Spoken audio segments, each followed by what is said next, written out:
Plaçons-nous maintenant au chevet de l'économie, en particulier de la filière automobile. C'est Bruno Le Maire qui sera l'invité tout à l'heure de Jean-Jacques Bourdin à 8h30, le ministre de l'économie, à la veille donc de l'annonce du plan de relance du secteur automobile par Emmanuel Macron. Est-ce qu'on a une idée de ce qui se prépare? À peu près, oui. L'objectif numéro 1 est clairement de relancer les ventes. Alors pour les entreprises qui achètent de l'électrique, il y aura 6 000 € par voiture électrique et 2 000 € par voiture hybride. Pour les particuliers, là aussi, les primes sont très largement revues à la hausse. Pour l'électrique, ce sera entre 7 et 8 000. Pour l'hybride, c'est pas très clair, donc je vous donne pas de chiffres. On parle de 2 000, mais peut-être que ce sera comme pour l'électrique. Et puis aussi, si vous achetez du neuf ou de l'occasion, mais plus récent que votre ancienne voiture, pour un ménage modeste, 2 000 €. Pour un ménage très modeste, 4 000 €. Et enfin, dernier élément, la Caisse des dépôts, avec la Banque des territoires, va créer un fonds pour aider les copropriétés à installer des bornes de recharge électrique. Ça sert quand on a une électrique. Nicolas, c'est vraiment la grande braderie, parce qu'il y aura aussi sans doute une aide, une prime pour les voitures thermiques. Eh ben c'est ça, justement, notamment cette aide pour le neuf ou l'occasion, si c'est plus récent. Oui, il y aura les thermiques. Pourquoi? Parce que l'urgence, c'est pas de muter le parc automobile, c'est de vider les stocks. Les stocks, il y en a 400 000 unités non vendues. Ça représente 3 mois de production. Et 96% de ces stocks, ce sont aujourd'hui des bonnes vieilles voitures à essence ou diesel. Alors, en dehors de ces primes à l'achat, il y a quoi dans ce plan?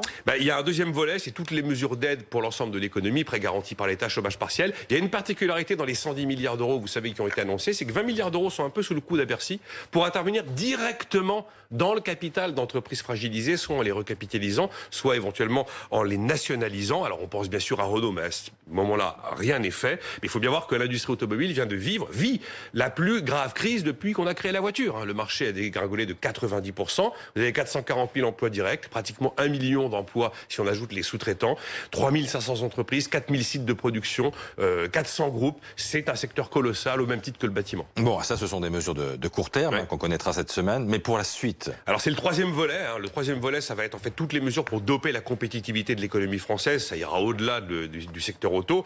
Ça va être l'objet du plan de relance à la fin du mois d'août et au début du mois de septembre, avec très probablement des mesures que l'on inscrira dans la loi de finances de l'année 2021. Il y a plein d'éléments qui brident l'économie française et la compétitivité. Plein ont commencé à être traités, comme le coût du travail ou le temps de travail. Il en reste un, sont les fameux impôts de production.